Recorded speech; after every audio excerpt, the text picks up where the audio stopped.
Hello. Long time no see in this format. I really wanted to get a edited kind of same style video that we've been doing recently out this week, but unfortunately I have been playing in the Box Box Boot Camp, which if you don't know what that is, it's kind of like a race thing at the start of the set for all kinds of levels of players, but the one I'm participating in is the pro player level. So it's been a lot of playing TFT like all day basically, and I haven't really had the time to edit in the way that or write scripts, in the way that I have been recently. So you got to bear with this for today. I do want to talk about something pretty cool that I found though, and something that hopefully will hold you over until the next one of those videos comes out. And that is this idea of us. Basically, it's playing Crystal Guardian. I would say Crystal Guardian, Crystal Gambit, but it is way more geared for losing fights on stage 4 and pivoting out of Crystal Gambit. So first and foremost, happy set 15. I haven't made any videos since set 15 came out, but or at least came out on live. Hope you guys are enjoying yourselves. Um, and I think the meta's okay-ish. I think the first thing we want to do is look at just generally speaking what is doing well and what you might be seeing a lot in your games before we get into what exactly is happening right now and why this is something that you might want to do this stage 4 Crystal Guardian, Crystal Gambit, not Guardian, lose streak type of thing. So first and foremost, if you don't know about Zork Karma, you must be living under a rock or just not playing any TFT because this is the most popular comp in the game by far, right? It is really hard, in my opinion, to win games right now if you're not playing one of a few kind of like very Exodia-esque builds. One of them is this Zork Karma thing. One of them is, I would say, like Kale stuff. You go fast 9 with Kale, and level 9 Kale is just a monster. This new Mundo stuff has come out recently in the last day or so, as well as there's a new one, newer one popping up. It isn't popping up here per se.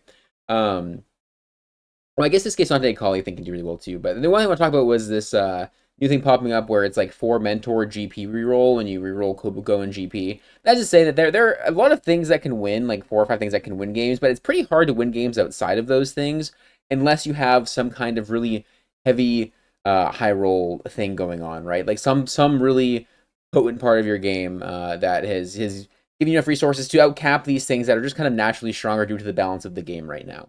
And so that's where this idea came in. And so I am a player who very much likes to play high tempo, strong early games when I can, and invest gold in those early games, right? And the problem I was running into is that I could not win a game. I was winning, I think my win rate for the first maybe, I don't know, like 40 games in the set was like, I maybe won like, I don't know, 6 of them. It wasn't a lot, right? It was very low win rate. And a lot of that is that I like to play uncontested. I don't like hard forcing things, and it's a hard meta to win in when you don't want to do those things. And so I started thinking about some ways to convert these high tempo early games into ways to win that doesn't just involve you fizzling out, right? Because I feel like a lot of the time what will happen is you'll have a pretty strong early mid game, and then all of a sudden you stage 4 hits, you play into 3 Zork Karma players and like 2 Yuumi players.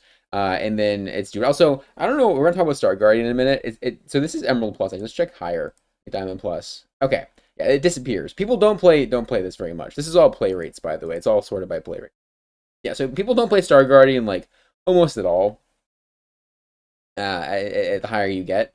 And that's going to matter in a second. But that is to say that the reason why you should be interested in this is that if you want to play high tempo, you want to play more consistent placements, and you don't want to just be forced to hard force Karma and 3-way contest it, or Yuumi and 3-way contest it, whatever, then I think this is a really good strategy to help you win. So, what's the idea behind it? So how Star Guardian, or not Star Guardian rather, how Crystal Gambit works is that there are 4 losses. You basically have to play 4 rounds initially. You can win or lose them, and you get X amount of like little Crystal Gambit juice as you play those 4 rounds. And then once those 4 rounds are over, you have the choice to either cash out, which will almost always just be like a 4, at least on stage 2 and 3, and even stage 4 really will be like somewhere between like 4 and 8 gold, depending on how much you've lost. You get more juice for losing, but It won't be a lot, basically. And so what you can do is you can take that, but what most players will do is they will click double down, which is the other option, where when you're in the double down state, for the next 4 rounds after you click double down, if you win a fight, you're borked. All your stuff is basically gone. It gets cut in half. You basically get like very little gold. Nothing really happens. But if you lose those 4 fights, then you get an even bigger cash at the end of them because you get even more stuff per loss, basically, even more Crystal Gambit juice per loss. And so essentially, if you can lose 4 fights, so if you win 4 fights and lose 4 fights, or even if you just like play the 4 fights or whatever and then lose 4 fights, you'll get a pretty decent sized cash out. So the key idea behind this concept in relation to what we're talking about today with the stage 4 stuff is that it's based on the amount of juice you get. There's like a base amount of juice you get per loss, and that is based on what stage of the game you're in. And so in the earlier parts of the game, stage 2 and stage 3, every loss doesn't actually give you that much. And we can actually look at the Crystal Gambit loot table real quick. I would say if you go like win loss for the first 4 and then double down and lose 4, you'll probably end up somewhere around like here, like 170-ish, right? You'll get a couple lesser dupes maybe, a frying pan to hold, stuff that helps but isn't super game changing. And this is where a lot of people end up finding themselves in Crystal Gambit, because what they do is they hit Crystal Gambit on 2-1, they play 4 fights, or maybe they lose 4 fights and they lose 4 more fights, then they stabilize, and they go play their Sork Karmas and their Yumis and their whatever, right? They get a little bit of extra stuff for it, but nothing like super transformative, I would say. But when you look down a little bit more, right, if you get to some of these bigger caches, you start getting artifact anvils, 4 costs and 9 gold. This is a ton of money. 25 gold, right? This one, 2 4 costs, a 15 gold and a dupe. It's a 2-star 5 cost potentially for you. Rating item and 5 gold, double reforger as well. 35 gold here. Tactician's crown and 15 gold, 3 item anvils. Like, this is all very transformative stuff, right? This too, you can get 6 lesser champion dupes, 3 2-star 3 costs, a bunch of components. So basically what I'm trying to say is that it gets a lot better very fast. But these breakpoints are really hard to get to, because if let's say you play your 4 fights, then you lose 4 fights, and you go to cash on stage 3, right? Let's say you got Crystal Gambit on 2-1. That would put you at, I think, 3-5 when you cash out, right? Or 3-5 or 3-6 or something. Math's hard. I think it's 3-5. And so you're like around here, and if you double down again, you're going to die. Because if you lose 4 more fights, that means you're losing 3-6, you're losing 4-1, 4-2, 4-3, and you're getting yourself on 4-5, and you're probably dead by that point, because you've probably been sacking the whole game, right? It actually happened to a guy today in one of my games. He died, I think, on like 4-2 or something. So that is to say that we want to reach these higher tiers, but there's no really easy way to do it unless you want to, if you're getting Crystal Gambit in early, there's no easy way to get to these, because you're just not gonna. Basically, they're impossible to get to if you're losing fights on stage 2 and stage 3. However, if you lose fights on stage 4, they're incredibly easy to reach, these thresholds. I think you get 50 per loss on stage 4, so you get extra for killing units as well.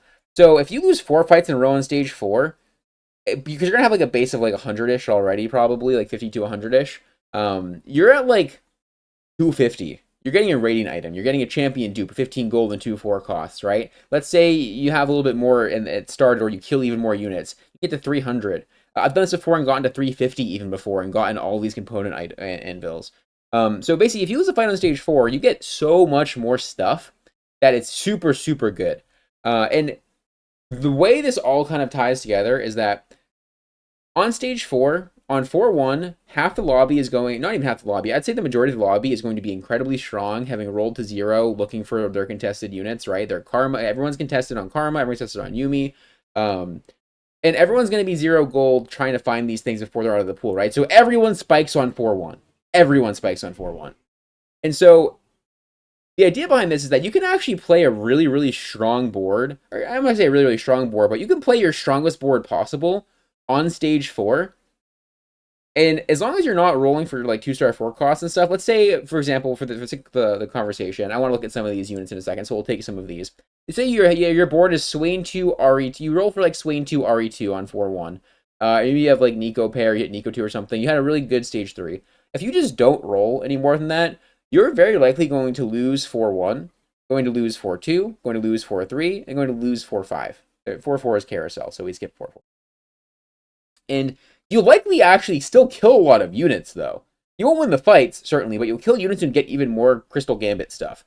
Juice, essence, whatever you call. I don't know what it's called. I'm sure it's not called any of that. But basically, if you are able to, have a decently strong board on stage 4, you're still going to lose a lot of fights because you're not playing around any of the meta stuff right at that point. But you set yourself up for a really big cash out. So I want to talk about the situations in which you can play for this, and what a game of this would look like, and how hard it can actually be to execute.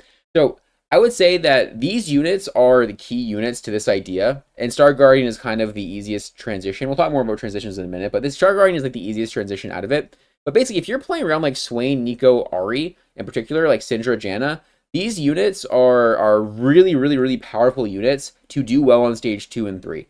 Syndra has a fruit she can get called Rising Chaos, which if you hit that and get some kind of mana item on her, or just, AP stuff in general, she'll be very strong through stage 2 and 3 and win you a lot of fights. And even if you're not like 100 streaking, if you're like 90 something HP, that's fine. Lucian, if you get bullet time, bullet hell is what it's called, that fruit on him, you can just play like Lucian plus like a Swain or like, Kennen, etc. with the Janna, Syndra. Really good stuff, basically. And you don't need, for what it's worth, you don't need Crystal Gambit on 2-1 for this kind of strategy. You just need a lot of HP. Because what you do is you generally look for a strong stage 2 so you're healthy, and then you want Crystal Gambit on 3-2 is generally when I like to put it in. 3-2 sets you up where if you can get a strong board to play if that fits Crystal Gambit, like I think this is the board I like to look at, right? You can roll pretty heavily on 3-2 to find this board. You'll likely win, and maybe not all the next 4 fights, but you'll probably win 3 of the 4 fights, or maybe even 4 of the 4, and that puts you at a point where you hit double down on 4-1 or on 3-6 after you win or lose that last fight. You're like 85 to 90 HP ideally, and you click double down. You keep this board that's really strong and just won you all stage 3. Everyone rolls to 0 on 4-1, and you lose 4 fights.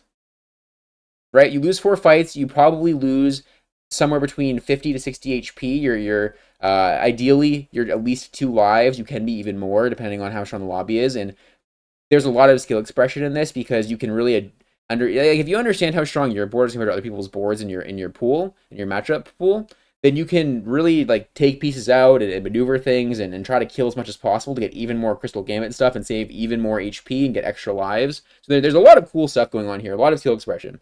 And then what happens is then you cash out on 4-5, and the cool thing about this is, right, you already have Rell, you already have Ahri, you already have Neeko, you already have Syndra, and now you have a bunch of extra resources. All you do is you buy stuff for the Star Guardian board, which is, again, depending on what elo you're in, it is going to be pretty uncontested on average, and even if you're contested one way, it's still pretty easy to hit, because nobody buys Poppy, nobody buys Jinx, and so all you do is you put Poppy, Jinx on this board, you find one copy of Xayah, maybe you find a Seraphine, or you just go Fast 9 and find this stuff, right? And this board, while it's not this like Seraphine, Xayah, Jinx, Ahri, Janna, or not Janna, but the Star Guardian board, it's not S tier, and in terms of like, it's not as good as the stuff that's unbalanced. But when you have a huge cash out, or you can like hit early 2-star 5 costs and whatnot, it really can be as good as that. So it basically you end up in a situation where you get to play for a pretty uncontested line that's really easy to pivot into, incredibly easy to pivot into. From these like 4 losses on stage 4, sorry, 4 or 6 is when you pivot because you lose 4 or 5.